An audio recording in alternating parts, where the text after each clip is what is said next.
नमस्कार दोस्तों, मेरे चैनल पे आपका स्वागत है।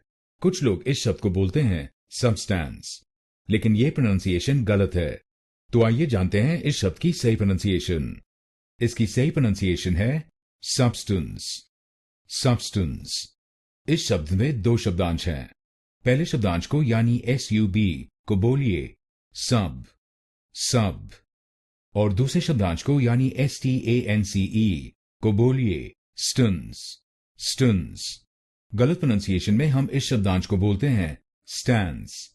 तो इस शब्दांश को स्टैंस नहीं बोलिए, इसको बोलिए स्टन्स, स्टन्स।